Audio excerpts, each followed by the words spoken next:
السلام علیکم ورحمۃ اللہ وبرکاتہ نحمد ونصلی ونسلم علی رسول الکریم۔ میرے بھائی اور میری بہنوں، آج کے اس درس حدیث کی ویڈیو نمبر 3 میں آپ کے سامنے حاضر ہوں۔ آج درس حدیث کا جو موضوع ہے وہ ہے انسان کی ایک اہم ترین حالت کہ اس کو غصہ آ جاتا ہے۔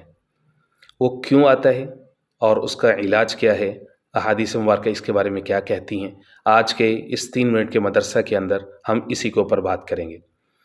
میرے دوستو، جو غصہ ہے یہ انسان کی ایک باطنی کیفیت کا نام ہے۔ کوئی بھی چیز خلاف طبع اس کے سامنے ہوتی ہے، کوئی منظر ایسا دیکھتے ہے، کوئی بات اس کے عقیدہ، سوچ اور فکر کے خلاف اس کو ایسا کوئی منظر نظر آتا ہے تو اس کو غصہ آتا ہے۔ غصہ آنا فطری اور طبعی بات ہے، اور بعض نے تو یہ بھی لکھا ہے کہ غصہ آنا بہادری کی علامت ہے۔ غصہ آنا چاہیے، لیکن اس کے بعد اس پر ایکٹ کیسے کرنا ہے، رد عمل کیسے دینا ہے، اس کے لیے ٹریننگ اور تربیت کی ضرورت ہوتی ہے۔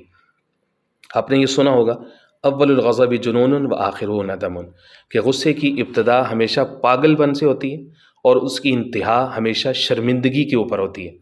اس لیے غصے کے اوپر کنٹرول کرنا اور صحیح ایکٹ کرنا یہ بہت ضروری ہے۔ یہ وائز اور عقل مند لوگوں کا کام ہوتے ہیں۔ قرآن مجید کے اندر رب العزت نے 2 جگہ پہ غصے کو دبانے کا حکم دیا ہے۔ مثال کے طور پر سورہ نساء، سورہ آل عمران کی آیت نمبر 134 میں رب العزت یہ فرماتے ہیں، الذین ينفقون فی السراء والضراء والکاظمین الغیظ۔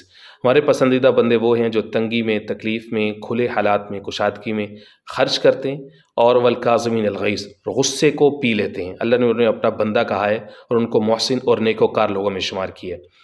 دوسرا سورہ شعراء کی آیت نمبر 37 ہے، جس میں رب العزت نے فرمایا، الذین یجتنبون کبائر الاسم والفواحش واذا ما غضبوا هم یغفرون، کہ ایسے لوگ ہیں کہ اگر ان سے کوئی کبیرہ گناہ ہوتا ہے تو معافی مانگتے ہیں، غصہ آتا ہے تو وہ معاف کرتے ہیں۔ تو معاف کرنا یہ رب العزت کی صفت ہے۔ اللہ بھی معاف کرتے ہیں، وہ بندوں سے بھی یہی توقع رکھتا ہے کہ بندہ بھی معاف کرے گا۔ میں آپ کے سامنے 2 احادیث مبارکہ رکھتا ہوں۔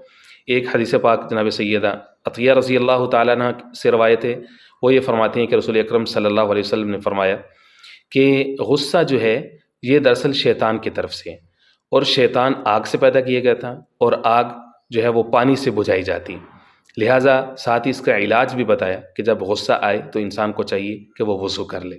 وضو کر لے، وضو کے 2 معنی، وضو سے اصطلاحی وضو، مکمل وضو بھی ہو سکتا ہے، اور وضو سے مراد جو ہے وہ چہرے کا خالی دھونا بھی ہو سکتا ہے۔ ابو ذر غفاری رضی اللہ تعالیٰ عنہ کی جو حدیث پاک ہے، جس میں فرمایا کہ جب کسی شخص کو غصہ آئے، اگر وہ کھڑا ہے تو بیٹھ جائے، اگر بیٹھ کر بھی غصہ نہ اترے تو اس کو چاہیے کہ وہ لیٹ جائے۔ ایک حدیث پاک کے اندر آتا ہے کہ جس شخص کو غصہ آئے اور وہ غصے پر عمل کرنے کے بجائے اس کو ضبط کر لے، جواب دینے پر قادر تھا لیکن ضبط کر لے، فرمایا اللہ تعالیٰ اس کو امن اور ایمان سے بھر دے گا۔ تو یہ ایکسپیرینس ہے، کر کے دیکھیں، انشاءاللہ العزیز معاشرے کے اندر بھی بہت امن ہوگا۔ اللہ رب العزت سمجھ نصیب فرمائے۔